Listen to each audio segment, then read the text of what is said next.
విఘ్నేశ్వరాయ నమః. మనం లాస్ట్ వీడియోలో వశిష్ఠుడు వసువులను శపించడం గురించి తెలుసుకున్నాం కదా. ఇప్పుడు ఈ వీడియోలో మహాభారత మూల పురుషుడైన భీష్ముడి గురించి తెలుసుకుందాం. శంతనుడు ఒకరోజు గంగా తీరాన తాను బాణంతో కుట్టిన జింకను వేటాడుతూ వెళ్తూ ఉండగా ఆ నది ఒక చోట లోతు తగ్గి ఉండడం గమనించాడు. ఈ వింత దృశ్యమునకు కారణం ఏమై ఉంటుందా అని ఆలోచించసాగాడు. అప్పుడు 14 ఏళ్ల ప్రాయంలో ఉన్న సుందరమైన బాలుడు విల్లు పట్టుకుని బాణాలు వేస్తూ ప్రవాహానికి ఆనకట్ట కట్టడం చూశాడు. ఆ బాలుని అద్భుత కౌశల్యం అతన్ని ముగ్ధుణ్ణి చేసింది.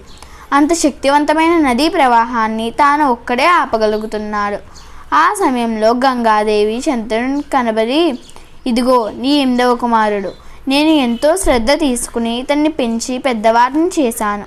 వశిష్ఠ మహర్షి వద్ద వేదాంగాలన్నీ అధ్యయనం చేశాడు. ధనుర్విద్యలో ఎవ్వరూ ఇతనికి సరిసమానులు కాజాలరు. యుద్ధరంగంలో ఇతన్ని ఎదిరించి ఎవ్వరూ నిలవజాలరు. ఇతడు రాజధర్మాలన్నీ చక్కగా తెలిసినవాడు అంటూ గాంగేయుడిని శంతనునికి అప్పగించి వెళ్ళిపోయింది. తన ప్రియ పుత్రుడిని తిరిగి పొందినందుకు శంతనుడు ఎంతగానో ఆనందించాడు.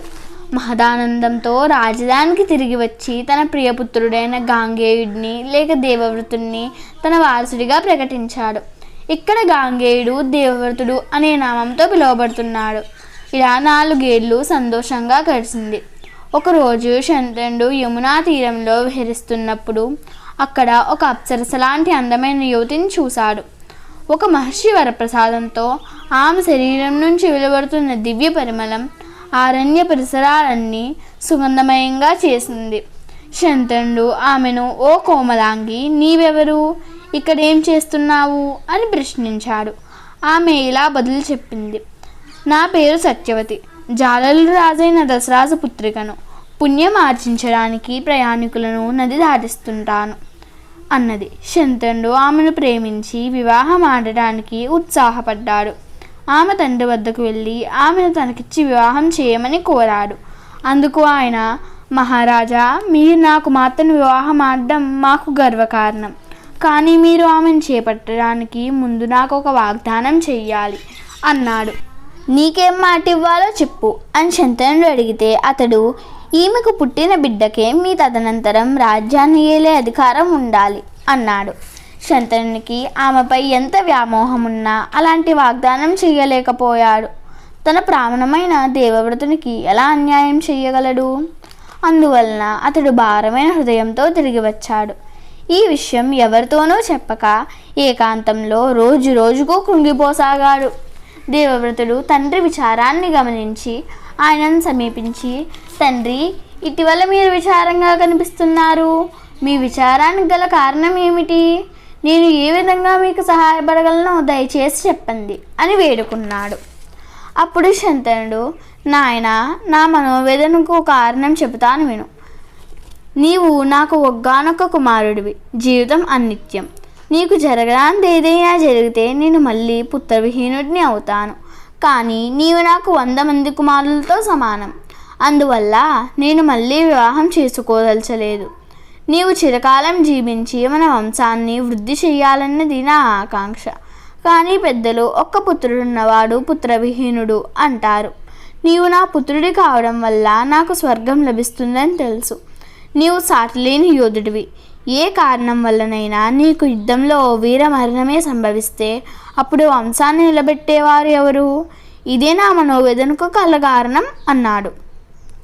ధీరుడైన దేవవ్రతుడు కొంతకాలం ఆలోచించి తర్వాత మహామంత్రి మూలంగా తండ్రి మనోవేదనకు అసలు కారణం తెలుసుకున్నాడు. సత్యవతిని చేపట్టాలని శంతనుడు ఎంతగానో ఆశించాడు. కానీ దేవవ్రతునికి అన్యాయం చేయడానికి ఆయనకు మనసొప్పలేదు. మంత్రి సామంతులతో సహా దేవవ్రతుడు సత్యవతి తండ్రి వద్దకు వెళ్ళి ఆమెను తన తండ్రికిమ్మని ప్రాధేయపడ్డాడు. ఆ జాలరి తన షరతును తిరిగి చెప్పాడు. దానికి దేవవ్రతుడు, ఓ దశరాజా, నా ప్రతిజ్ఞ విను. నీ కుమార్తె పుత్రికకే రాజ్యాధికారం కలుగుతుందని ప్రతిజ్ఞ చేస్తున్నాను అన్నాడు. ఆ జాలరి మళ్ళీ తటపటాయిస్తూ, ఓ మహానుభావ, మీరు చేసిన ప్రతిజ్ఞ అప్రశంసనీయం. ఇలాంటి త్యాగం మీరే చేయగలుగుతారు. కానీ మీకు పుట్టబోయే కొడుకులు మీ మాట నిలబెడతారని ఎలా నమ్మగలను? ఇలా ప్రశ్నించినందుకు నన్ను క్షమించాలి. కుమార్తె శ్రేయస్సును మాత్రమే ఆకాంక్షించే తండ్రిగా ఇలా అడుగుతున్నాను అన్నాడు. అప్పుడు దేవవ్రతుడు, నా మాట మరలా విను. నేను ఇప్పుడే రాజునయ్యే అధికారాన్ని త్యజిస్తున్నాను.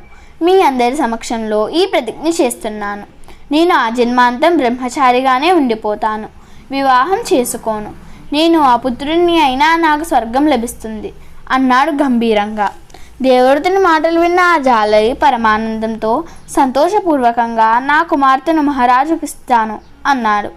ఇంతలో అప్సరసలు, దేవగంధర్వులు భీష్ముడు భీష్ముడు అంటూ దేవవ్రతుని మీద పుష్పక వర్షం కురిపించారు. భీష్ముడు అంటే భీకరమైన ప్రతిజ్ఞ చేసిన వాడు అని అర్థం. అప్పటి నుంచి దేవవ్రతుడు భీష్ముడిగా ప్రఖ్యాతి పొందాడు. యువరాజైన దేవవ్రతుని ప్రతిజ్ఞలకు దశరాజు సంతోషంతో తబ్బిబ్బై తన కుమార్తెను శంతన మహారాజుకి ఇవ్వడానికి అంగీకరించాడు.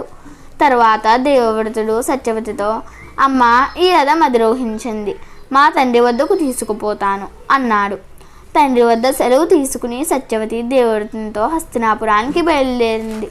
దేవవ్రతుడు తండ్రి వద్దకు వెళ్ళి జరిగిందంతా చెప్పాడు. భీష్ముని పితృప్రేమకు సభాసదులందరూ వేణోళ్ళ ముక్తకంఠంతో ప్రశంసించారు. నీవు నిజంగా భీష్ముడివే, నీకు జోహార్లు అన్నారు. శంతనుడు కూడా దేవవ్రతుని త్యాగానికి ముగ్ధుడైపోయాడు. ఆయన హృదయం కరిగిపోయింది. తన ప్రియపుత్రునికి కృతజ్ఞత ఎలా తెలియచేయాలో తెలియలేదు. కన్నుల వెంట ఆనంద బాష్పాలు కురిశాయి. భీష్ముని ప్రేమతో కౌగలించుకున్నాడు. నాయన, నీ వల్ల పరితృప్తుడనైన నేను నీకు స్వచ్ఛంద వర్ణం కలిగేటట్లు వరమిస్తున్నాను. నీవు కోరుకున్నప్పుడే నీకు మృత్యువు కలుగుతుంది అంటూ వరమిచ్చాడు. జై శ్రీకృష్ణ.